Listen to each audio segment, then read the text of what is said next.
Balai Penegakan Hukum KLHK Wilayah Kalimantan berhasil menangkap seorang pria berinisial MA, 34 tahun, yang disebut sebagai pemilik dan penjual 3 satwa dilindungi, yaitu 2 bayi orangutan Kalimantan atau Pongo pygmaeus dan 1 individu kukang Kalimantan atau Nycticebus menagensis. Penangkapan itu terjadi di Kecamatan Nangapino, Kabupaten Melawi, Provinsi Kalimantan Barat pada Jumat 16 Agustus 2024.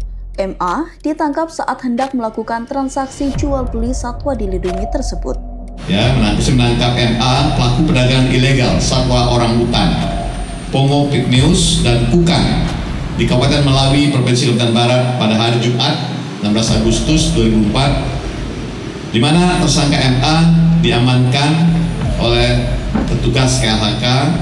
Penangkapan ini berawal dari temuan tim Cyber Patrol di Jengakum Kalimantan yang mendapati adanya unggahan yang memperjualbelikan orangutan di kanal Facebook. Dalam upaya penegakan hukum, tim mendalami profil pelaku serta menghubunginya hingga kesepakatan transaksi akhirnya dilakukan. Pada saat datang ke lokasi pertemuan, MA tidak membawa satwa tersebut. Tim dengan sigap mendatangi kediaman pelaku dan menemukan orangutan serta kukang yang sudah dikemas dan siap diedarkan. Berdasarkan hasil penyidikan, pelaku diketahui telah menggeluti usaha jual beli satwa selama 2 tahun. Aksi ini dilakukan secara rahasia, seperti penjualan narkoba.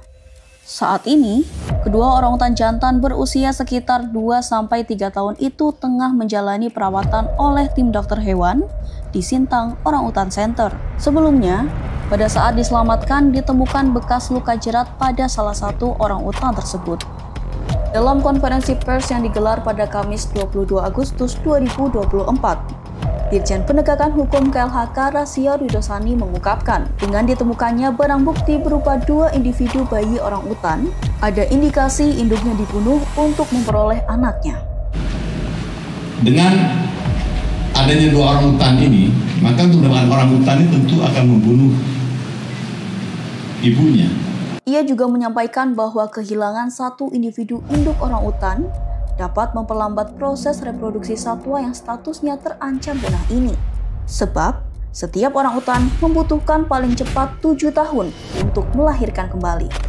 Dan kehilangan 1 orangutan itu berarti kita hampir mengalami pelambatan reproduksi itu. Untuk dari masa dia reproduksi aja dia 7 tahun. Tapi untuk dia bisa reproduksi itu hampir sekitar 7-8 tahun. Jadi kita hilang pelambatan penambahan 1 individu itu hampir sekitar 15 tahun.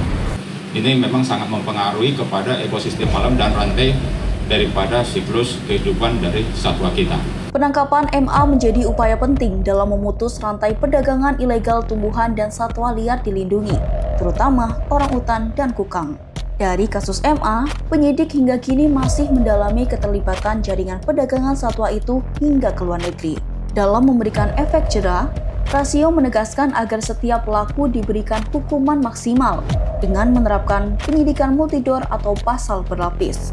Para penyidik juga saya sudah perintahkan untuk melakukan penyidikan dengan menggunakan pidana berlapis dan juga pasal berlapis agar ada efek jera.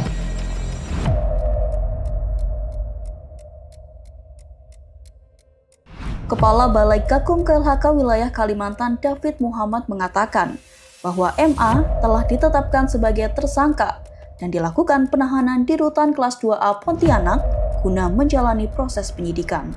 Tersangka MA dijerat dengan pasal berlapis, yaitu pasal 21 ayat 2 huruf A junto pasal 40 ayat 2 Undang-Undang Republik Indonesia Nomor 5 Tahun 1990 tentang konservasi sumber daya alam hayati dan ekosistemnya yang telah diubah menjadi Undang-Undang Nomor 32 Tahun 2024 Pasal 21 ayat 2 huruf A junto pasal 40A ayat 1 huruf D. Selain itu, ia juga dikenai pasal dalam Undang-Undang RI Nomor 41 Tahun 1999 tentang kehutanan, bagaimana telah diubah melalui Undang-Undang RI Nomor 6 Tahun 2023. MA terancam hukuman pidana penjara minimal 3 tahun dan denda kategori 4 dan kategori 7.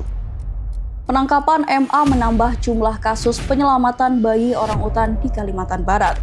Berdasarkan data yang kami peroleh dari SKW 2 Sintang BKSDA Kalimantan Barat, sepanjang 2023 hingga 2024, terdapat 5 bayi orangutan yang diselamatkan di Kalbar. Kasubag TU BKSDA Kalbar Lydia Lili menduga ada indikasi keterhubungan antara penemuan itu dengan perdagangan bayi orangutan. Kalau kita melihat dengan terungkapnya kasus ini, indikasi itu pasti ada.